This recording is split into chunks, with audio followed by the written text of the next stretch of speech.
Hezbollah, আহলে সুন্নাত ওয়াল জামাত, সিলসিলায়ে হক মুজাদ্দিদুজ জামান, নারে তাকবীর।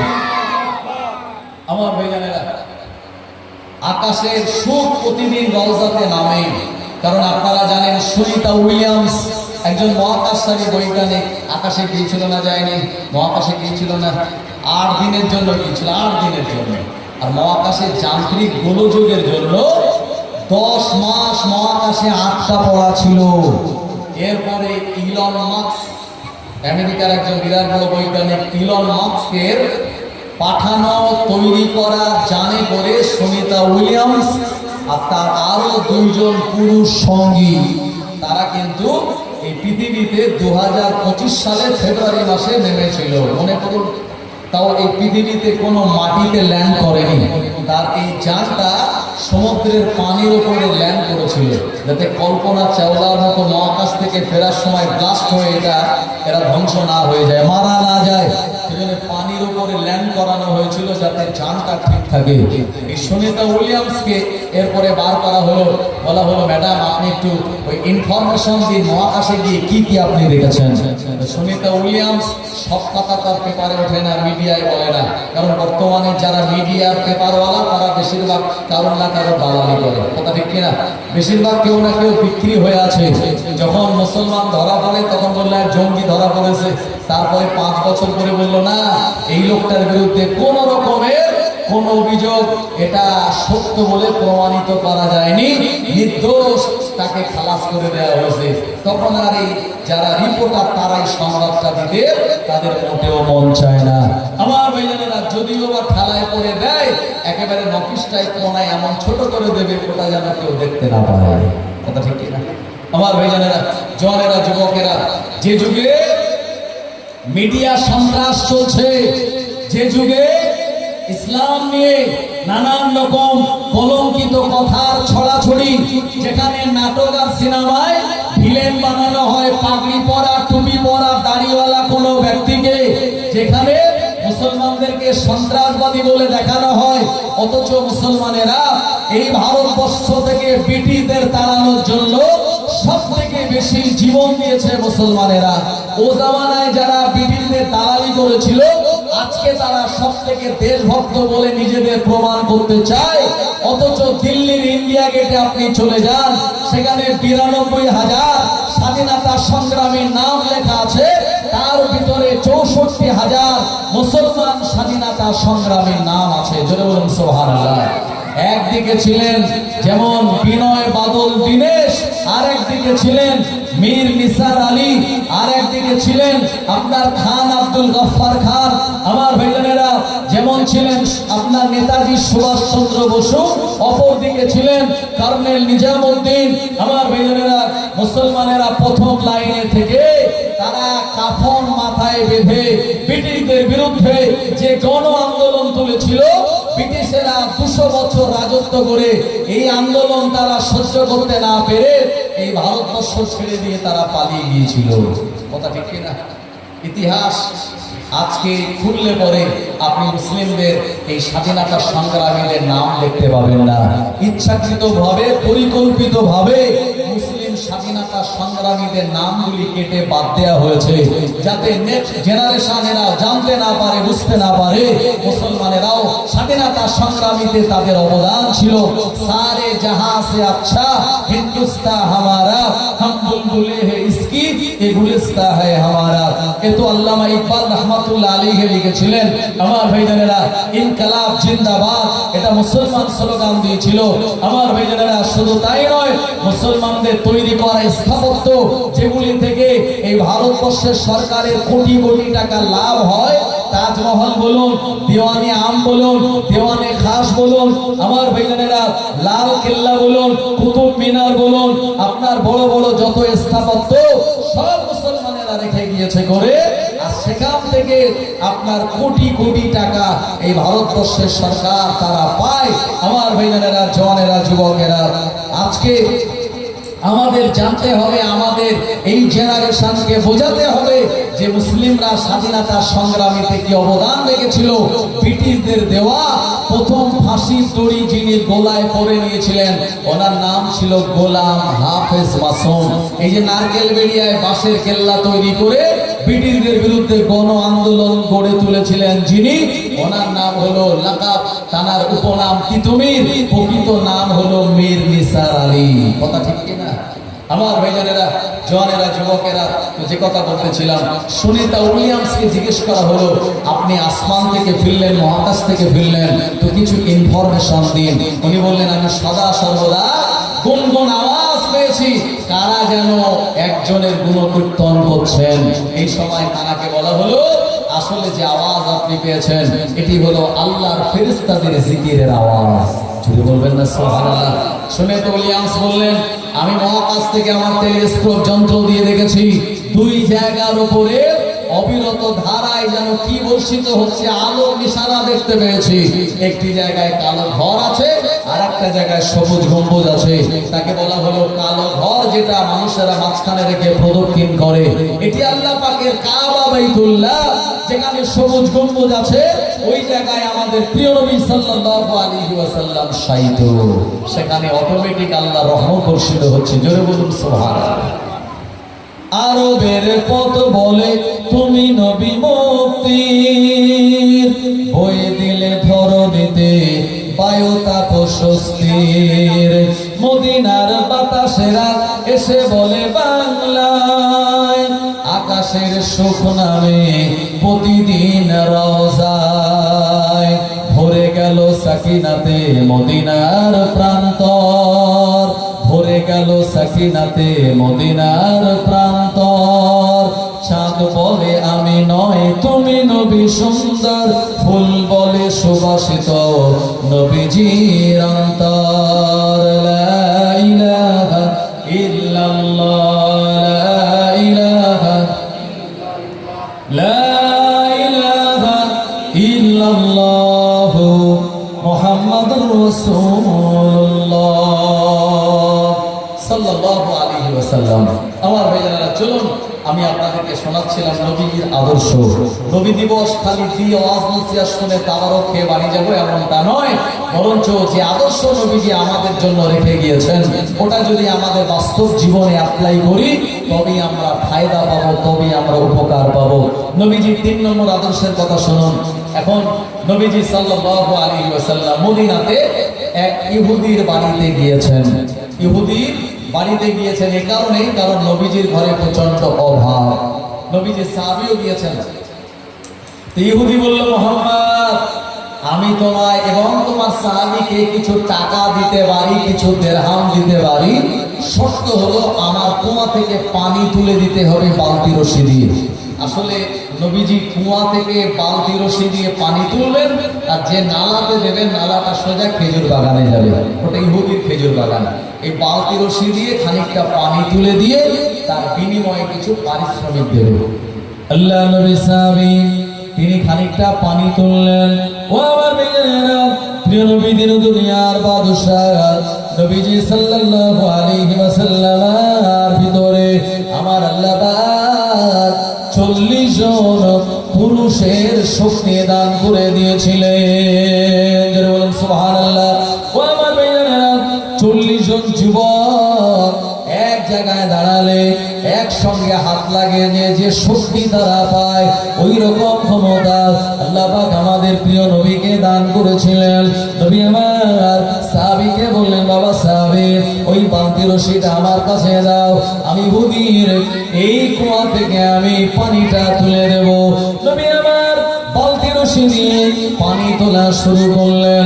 কয়েক বালতি পানি তোলার পর রশিটা দুর্বল হওয়ার কারণে ওই রশিটা ছিঁড়ে গিয়ে আর বালতিটা ইহুদির কুয়ার মধ্যে পড়ে গেল। ইহুদির সামনে দাঁড়িয়েছিল।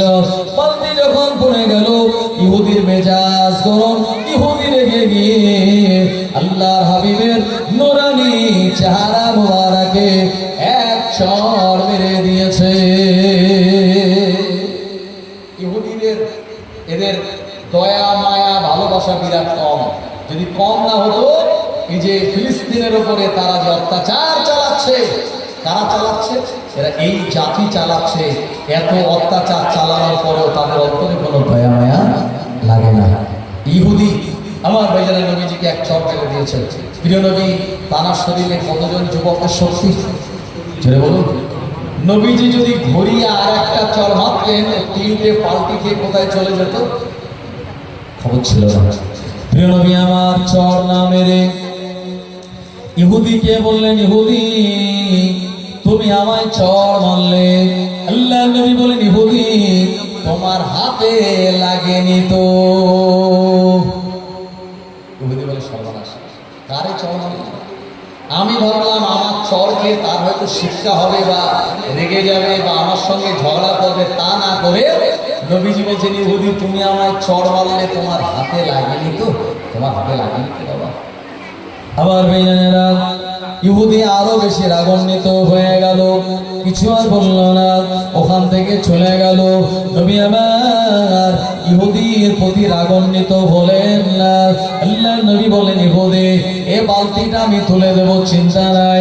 ও জওয়ানেরা, যুবকেরা, আল্লাহ নবী সাহাবী ওই কুয়াতে নেবে ওই বালতিটা তুলে দিলেন বটে, কিন্তু চট তো যেটা মেরে দিয়েছে ওটা তো আর ফিরিয়ে নেওয়া যায় না। কয়েকটা জিনিস ফিরিয়ে নেওয়া যায় না। যদি আপনার বিবিকে তালাক বলে দেন, 3 তালাক, আর ফেরত নেওয়া যাবে? কথা এটা বেরিয়ে গেলে ফেরত আসে না। বন্দুক থেকে গুলি বেরিয়ে গেলে ফেরত আসে না। বডি থেকে রুহু বেরিয়ে গেলে আর দুনিয়ায় ফেরত আসবে না। আসবে কবরে দেবে, তার আগে দুনিয়াতে আসবে না। আমার ভাইজানেরা, আল্লাহ নবী দিন দুনিয়ার বাদশাকে মারার পর নবী আমার পড়ে যাওয়া বালতি তুলে দিলেন। ইহুদি বাড়ি চলে গেল, নবীজির পারিশ্রমিক টাকাটাও দিল না। ইহুদি বাড়িতে যাওয়ার পর ইহুদির হাতে যন্ত্রণা শুরু হয়ে গেল। আমার আল্লাহ পাক 2 জায়গাতে কম্প্রোমাইজ করেন না। 1 নম্বর আমার আল্লাহর সঙ্গে শিরিক করা, এ ব্যাপারে আল্লাহ ছাড় দেন না। 2 নম্বরে তারা নবীর সঙ্গে বেয়াদবি করা, নবীর সঙ্গে যারা বেয়াদবি করে আমার আল্লাহ তাদের ছাড় দেন না। আল্লাহ নবীর চাচা নাম তার আবু লাহাব, নবীকে মাত্র পাথর মারার জন্য একটা জমিন থেকে পাথর তুলেছিল, মারিনি, পাথরটা তুলেছে নবীকে মারবে বলে। আমার আল্লাহর আরশটা কেঁপে গিয়েছে নবীজির সামনে। আর নবীর চাচার বিরুদ্ধে আল্লাহ পাক কোরআন মাজিদের সূরা নাযিল করে দিয়ে বললেন, বিসমিল্লাহির রহমানির রহিম, তাব্বাত ইয়াদা আবি লাহাবিন ওয়া তাব। ধ্বংস হোক আবু লাহাবের ওই হাত দুটি, যে হাত দিয়ে আমার নবীকে পাথর মারার জন্য তৈরি হলো। মা আগনা আনহু মালুহু ওয়া মা কাসাব, তার টাকা পয়সা কোনো উপকারে আসবে না। সায়াসলা নারান যাতা লাহাবিন ওয়া ইমরাআতুহু হাম্মালাতাল হাতাব, তার স্ত্রী কাষ্ঠ বহনকারিণী। অতি শীঘ্রই আবু লাহাব ও তার বিবি জাহান্নামে যাবে। ও আমার ভাইজানেরা, আমার নবীর আপন চাচা আবু লাহাব, আল্লাহ নবী তার বিরুদ্ধে অ্যাকশন নিয়েছে, আর ইহুদির বিরুদ্ধে নেবেন না, এটা কি হতে পারে? ও আমার ভাইজানেরা, ইহুদির হাতে যন্ত্রণা শুরু হয়ে গেল। ও বাড়িতে যাওয়ার পর খেতে পারে না, ঘুমাতে পারে না, বসতে পারে না, দাঁড়াতে পারে না, কোনো কিছু করে সুখ নাই। এত হাতে পেন যন্ত্রণা শুরু হয়ে গেল, ইহুদি আর নিজেকে ঠিক রাখতে পারে না। দিন যত বেড়ে যায়, পেন যন্ত্রণা তত বেড়ে যায়, কোনো ওষুধ কোনো মেডিসিনে কাজ হয় না। ইহুদি এক প্রকার সিদ্ধান্ত নিল, আমি আমার হাতটা এই কবজি থেকে কেটে ফেলবো। আমার হাতটা কেটে দাও, এই হাতের যন্ত্রণা আমি সহ্য করতে পারি না। ইহুদির হাত রাখা হলো, তার পরিবারের লোক এই যন্ত্রণা থেকে বাঁচানোর জন্য হাতটা কেটে ফেলেছে। অন্তত হাত কাটলে এটা ব্যান্ডেজ করে দিলে এদিকটা তো যন্ত্রণা হয় না, এই জায়গায় যে যন্ত্রণা পেন বন্ধ হয়ে যাবে, অসুবিধা হবে না। আমার ভাইজানেরা, ও নবীর উম্মতেরা, হাতটা কেটে দেওয়া হলো, যন্ত্রণা বন্ধ হলো না, আরো দ্বিগুণ বেড়ে গেল। ইহুদির একটা সময় মনে হলো আমি আর বাঁচব না, নিজের ভুল বুঝতে পারলো। ওই কাটা হাত নিয়ে প্রিয় নবী তার মানে চলে গেলেন। আমাদের মায়ার নবী, দয়ার এমন কাটা হাত ইহুদির অবস্থা দেখে আল্লাহ নবীর অন্তরে বড় দয়া মায়া হয়ে গেল। নবী আমার বলেন, ইহুদি এমনটা কি করে হলো? ইয়া রাসূলুল্লাহ, হাবিবাল্লাহ, আপনাকে বিনা কারণে আমি আঘাত করেছিলাম, না জেনে না বুঝে। আমার উপরে এমন যন্ত্রণা থেকে বাঁচার জন্য আমি আমার হাতটা কেটে ফেলেছিলাম। আমার পেট এখনো বন্ধ হয় নাই, আমি মারা যাব। আল্লাহর নবী, মায়ার নবী, দয়ার নবী ইহুদির কাটা হাতটাকে তার আপন জায়গায় দিয়ে আমার আল্লাহর দরবারে মোনাজাত করে নবীজির হাতটা যখন বলিয়ে দিলেন, আমার আল্লাহ পাকের অপার কুদরতি ক্ষমতায় ইহুদির কাটা হাতটা জোড়া লেগে যায়। নবীজি ইহুদির জন্য দোয়া করলেন, ইহুদির যন্ত্রণা ভালো হয়ে গেল, ইহুদি সুস্থ হয়ে গেল, ইহুদি অবাক হয়ে গেল যে মুহাম্মদকে আমি চড় মারলাম আর ওই মুহাম্মদ আমার এত বড় উপকার করে দিল। ওই মুহাম্মদ সাধারণত কোনো মানুষ নয়, উনি আল্লাহর নবী। আল্লাহ নবীর হাতে হাত দিয়ে নবীজির এমন সুন্দর ব্যবহারে, নবীজির এমন আচরণে ইমানের কালেমা পড়ে মুসলমান হয়ে গিয়েছিল। আরো জোরে বলেন সুবহানাল্লাহ। এটাই নবীজির আদর্শ। তাই যদি আপনাদের কাছে কেউ ক্ষমা চাইতে আসে, আমাদের কাছে কেউ ক্ষমা চাইতে আসে, তো নবীজির নির্দেশ এবং শরীয়তের বিধান হলো তাকে ক্ষমা করে দেওয়া। আর মুসলমানের দোষ ত্রুটি গোপন রাখা। নবীজি বলেছেন, মান সাতারা মুসলিমান সাতারাল্লাহু ফিদ দুনিয়া ওয়াল আখিরাহ। যে ব্যক্তি কোনো মুসলমানের দোষ ত্রুটি গোপন রাখে, আল্লাহ পাক তার দোষ ত্রুটিও গোপন রেখে গোপনে গোপনে জীবনের গুনাহ মাফ করে দিয়ে তাকে জান্নাত দান করে দেন। তিনি বলবেন সুবহানাল্লাহ। দুরূদ শরীফ, আল্লাহুম্মা সাল্লি আলা সাইয়্যিদিনা ওয়া আলা আলি সাইয়্যিদিনা। এই পৃথিবী সৃষ্টি তোমার নামের উসিলায়, এই পৃথিবী সৃষ্টি তোমার নামের উসিলায়।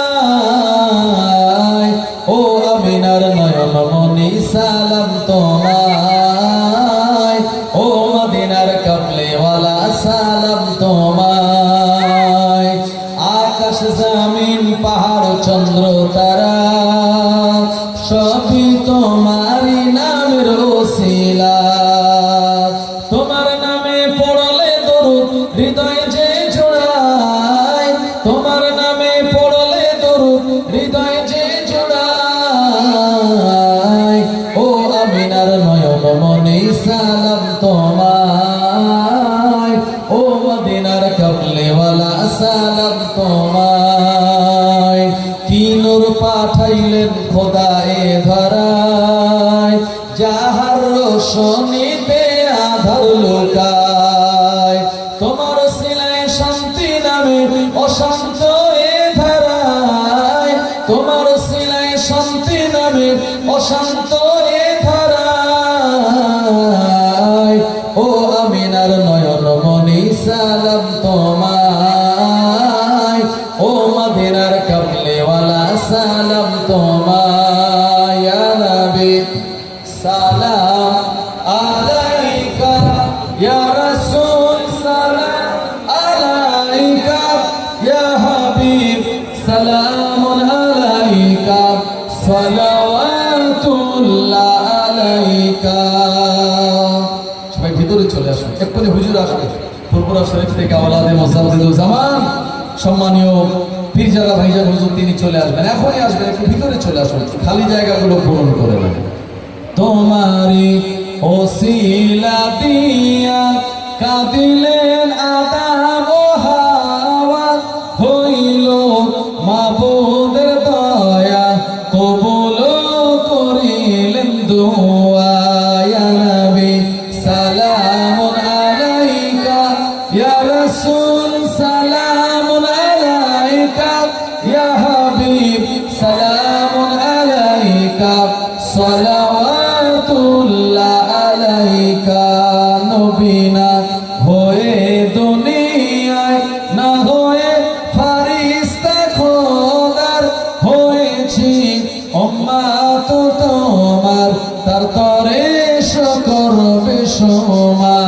ইয়া নবী সালামুন আলাইকা ইয়া রাসূল সালামুন আলাইকা ইয়া হাবিব সালামুন আলাইকা সালাওয়াতুল্লাহ আলাইকা নবীজির আব্বা আব্দুল্লাহ নবীজির আম্মা আমিনা নবীজির তাইমা হালিমা নবীজির রওজা মদিনা ইয়া নবী সালামুন আলাইকা ইয়া রাসূল সালামুন আলাইকা ইয়া হাবিব সালামুন আলাইকা সালাওয়াতুল্লাহ আলাইকা ইয়া রাব্বি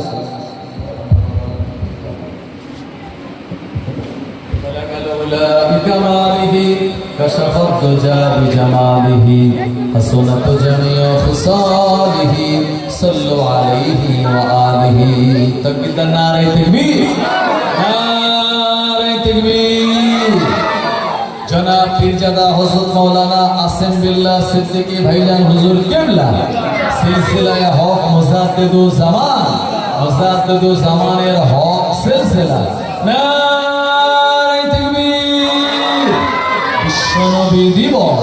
বিশ্বনবী দিবস নারে তাকবীর জনাব পীরজাদা সম্মানীয় ভাইজান হুজুর কিবলা নারে তাকবীর আওলাদে মুজাদ্দিদুল জামান বিশ্বনবী দিবস হিজবুল্লাহ আহলে সুন্নাত ওয়াল জামাত মাসলাকে মুজাদ্দিদুল জামানের হক সিলসিলা নারে তাকবীর সবাই একটা সম্মান করতে দাঁড়িয়ে যান আমার ভাইজান